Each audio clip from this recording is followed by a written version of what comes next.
been keeping you from beginning an email list and growing it. I want to talk to you today about a coach. You don't know where to begin, and I understand that. You need a coach because, like the story of the young man who wanted to climb Mount Everest, you can study, you can get all the information, you can get all the books, and you can take all the courses and you can go online and you can find out information. But you need someone who's done it before.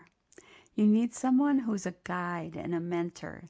You need someone who will take you by the hand and guide you through the steps because they know what the pitfalls are, where you're going to struggle, and they can help you, guide you through.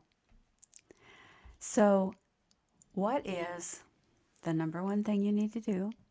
We talked about that. We've talked about that before in email list building, knowing your ideal client. If you haven't gotten my 10 questions to identify your ideal client yet, get that below. And then sit down, pray, and go through that. Then assess your gifts and talents and what you really want to do. Now, you're not going to be stuck in this forever. Again, no perfectionism. You can pivot and you can change and you can create additional new offers. So don't worry about, oh, what if I don't pick the perfect thing? Don't worry about it.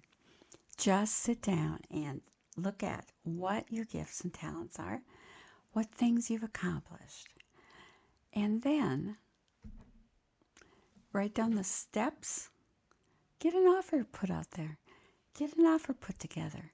What are the 3 to 5 steps that you took to achieve that? And keep it simple. And then start with number 1 and create a lead magnet, a freebie that is just 1, maybe 2 pages. Add a page on the front, a cover. Create it yourself. Do not believe that you can't do it or should wait until you have a professional logo made. Do not wait. Do it, and don't believe that you can't. There's a time for everything. Maybe you have a great graphic designer. Fine, have them create a logo. But if you don't, do it yourself. I've been creating logos, and yes, I have a great graphic designer besides now, but I did not wait. And I created a lot of maybe mediocre, but effective lead magnets because I did not wait.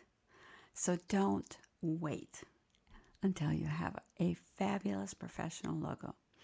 Just do it. Get it done. Canva's inexpensive, and I love it. So, my shameless plug for Canva. Then, so you have a cover, and you have 1 or 2 pages. Checklists are the best. A guide, 1-page guide, is also excellent. There's certain things that really work. Okay? And then a final page that is introducing yourself, your professional picture, profile picture, and description of who you are and who you help and how.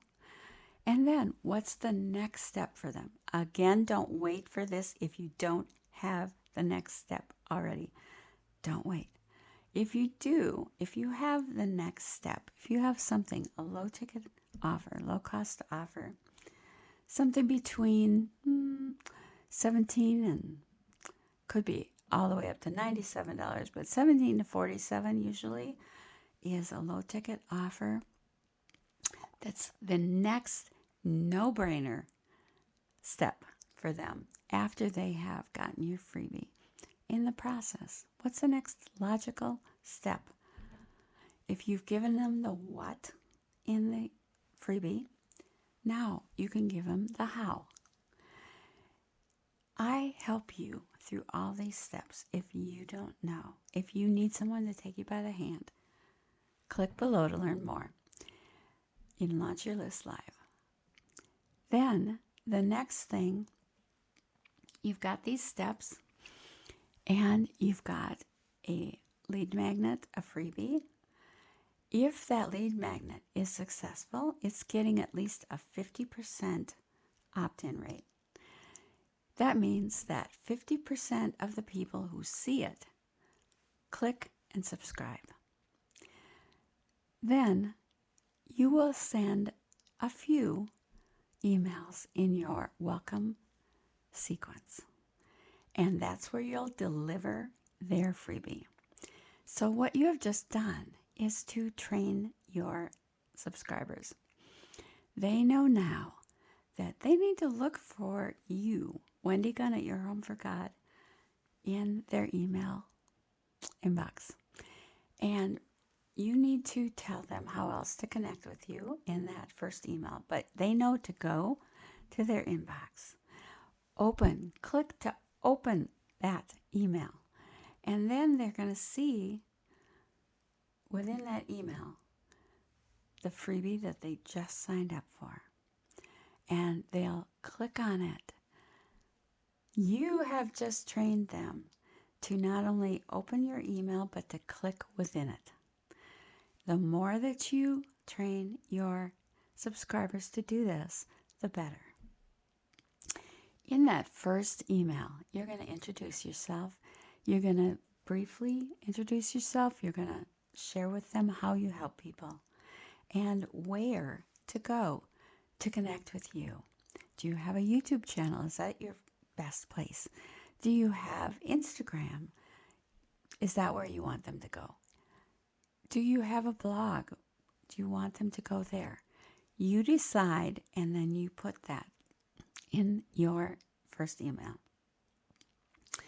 Then, then you're going to, at the bottom, you're going to have the same things every email. Your picture, your profile, small picture, some kind of a signature, and what you do again, who you help in a sentence or two. And then, where do you want them to go next? Again, these are things that will be recurring over and over and over. But don't wait for perfection. You can always change that, and I have many times. So that is the beginner course in a 32,000 foot overview. We'll talk more next time.